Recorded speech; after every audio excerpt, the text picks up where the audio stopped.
Book 6. After Courses. Chapter 1. The Inevitable Movement Onwards.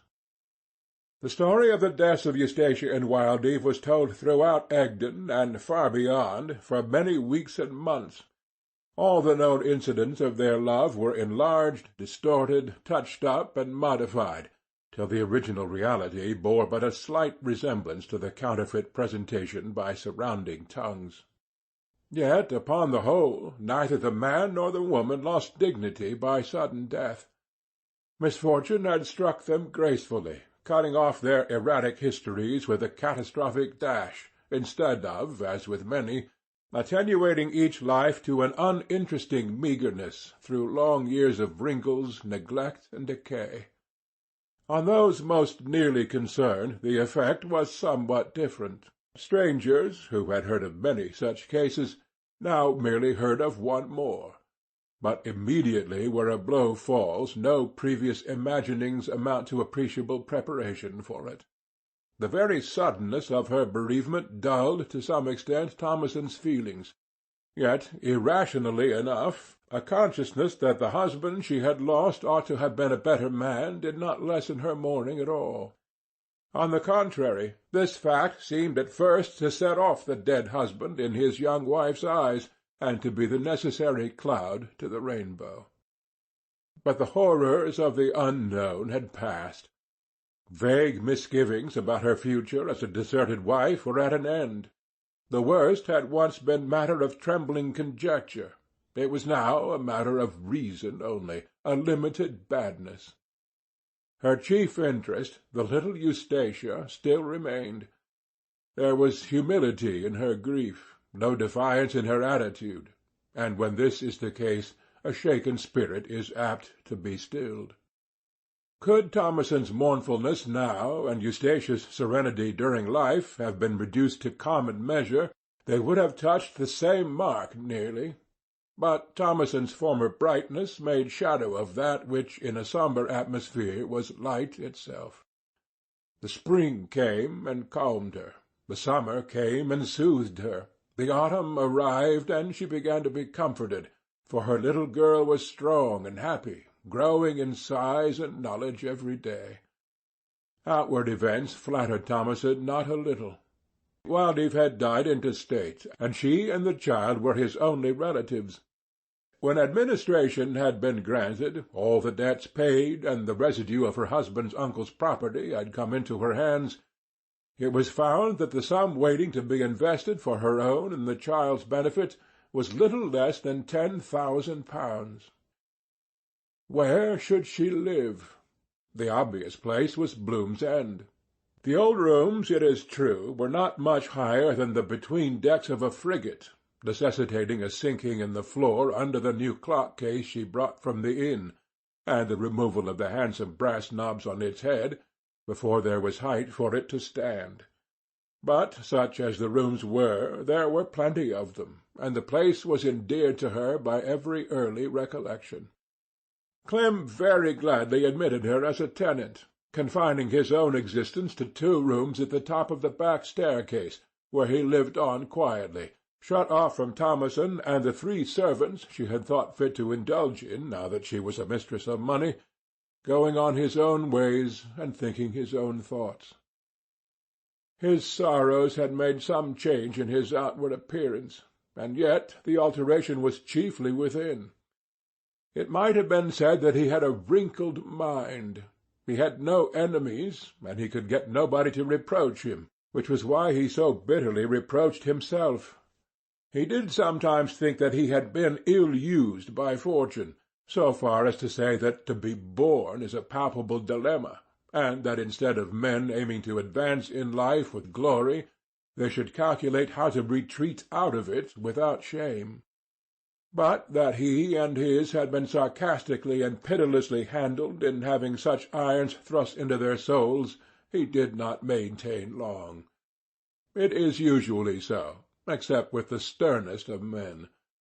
Human beings, in their generous endeavour to construct a hypothesis that shall not degrade a first cause, have always hesitated to conceive a dominant power of lower moral quality than their own, and even while they sit down and weep by the waters of Babylon, invent excuses for the oppression which prompts their tears.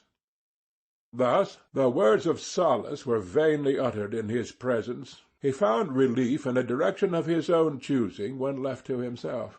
For a man of his habits, the house and the £120 a year which he had inherited from his mother were enough to supply all worldly needs. Resources do not depend upon gross amounts, but upon the proportion of spendings to takings. He frequently walked the heath alone, when the past seized upon him with its shadowy hand, and held him there to listen to its tale.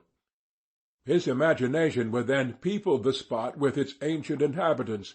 Forgotten Celtic tribes trod their tracks about him, and he could almost live among them, look in their faces, and see them standing beside the barrows which swelled around, untouched and perfect as at the time of their erection.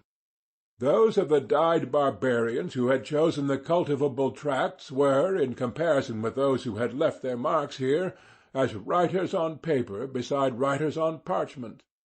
Their records had perished long ago by the plough, while the works of these remained.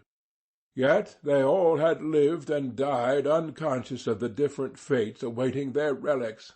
It reminded him that unforeseen factors operate in the evolution of immortality. Winter again came round, with its winds, frosts, tame robins, and sparkling starlight.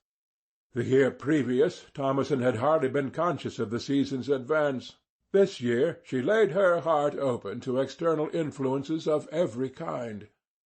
The life of this sweet cousin, her baby, and her servants came to Clem's senses only in the form of sounds through a wood partition as he sat over books of exceptionally large type, but his ear became at last so accustomed to these slight noises from the other part of the house that he almost could witness the scenes they signified. A faint beat of half-seconds conjured up Thomasin rocking the cradle. A wavering hum meant that she was singing the baby to sleep. A crunching of sand, as between millstones, raised the picture of Humphrey's, Fairway's, or Sam's heavy feet crossing the stone floor of the kitchen. A little boyish step and a gay tune in a high key betokened a visit from Grandfer Cantle. A sudden break-off in the Grandfer's utterances implied the attraction to his lips of a mug of small beer. A bustling and slamming of doors meant starting to go to market, for Thomasin, in spite of her added scope of gentility, led a ludicrously narrow life, to the end that she might save every possible pound for her little daughter. One summer day Clem was in the garden, immediately outside the parlour window, which was as usual open. He was looking at the pot flowers on the sill. They had been revived and restored by Thomasin to the state in which his mother had left them. He heard a slight scream from Thomasin, who was sitting inside the room. "Oh, how you frightened me!" she said to someone who had entered. "I thought you were the ghost of yourself." Clem was curious enough to advance a little further and look in at the window. To his astonishment, there stood within the room Diggory Venn, no longer a reddle man, but exhibiting the strangely altered hues of an ordinary Christian countenance, white shirt-front, light-flowered waistcoat, blue-spotted neckerchief, and bottle-green coat. Nothing in this appearance was at all singular but the fact of its great difference from what he had formerly been. Red, and all approach to red, was carefully excluded from every article of clothes upon him. For what is there that persons just out of harness dread so much as reminders of the trade which has enriched them? Yeobright went round to the door and entered. "I was so alarmed," said Thomasin, smiling from one to the other. "I couldn't believe that he had got wild of his own accord. It seemed supernatural." "I gave up dealing in riddle last Christmas," said Venn. "It was a profitable trade, and I found that by that time I had made enough to take the dairy of 50 cows that my father had in his lifetime. I'd always thought of getting to that place again if I changed at all, and now I am there." "How did you manage to become white, Diggory?" Thomason asked. I turn so by degrees, ma'am. You look much better than ever you did before. Venn appeared confused, and Thomason, seeing how inadvertently she had spoken to a man who might possibly have tender feelings for her still, blushed a little. Clem saw nothing of this, and added good-humouredly, "What should we have to frighten Thomason's baby with, now you've become a human being again?" Sit down, Diggory, said Thomason. and stay to tea. Venn moved as if he would retire to the kitchen, when Thomason said, with pleasant pertness, as she went on with some sewing, Of course you must sit down here. And where does your 50-cow dairy lie, Mr. Venn? At Stickleford, about 2 miles to the right of Addleworth, ma'am, where the meads begin. I have thought that if Mr. Yeobright would like to pay me a visit some time, he shouldn't stay away for want of asking. I'll not bide to tea this afternoon, thank you, for I've got something on hand that must be settled. 'Tis Maypole Day tomorrow, and the Shadwater folk have clubbed with a few of your neighbours here to have a pole just outside your palings in the heath, as it is a nice green place. Venn waved his elbow towards the patch in front of the house. I have been talking to Fairway about it, He continued, and I said to him that before we put up the pole, it would be as well to ask Mrs. Wildeve. I can say nothing against it. she answered. Our property does not reach an inch further than the white palings. But you might not like to see a lot of folk going crazy round a stick under your very nose. I shall have no objection at all. Venn soon after went away, and in the evening Yeobright strolled as far as Fairway's cottage. It was a lovely May sunset, and the birch trees which grow on this margin of the vast Egdon wilderness had put on their new leaves, delicate as butterflies' wings and diaphanous as amber. Besides Fairway's dwelling was an open space recessed from the road, and here were now collected all the young people from within a radius of a couple of miles.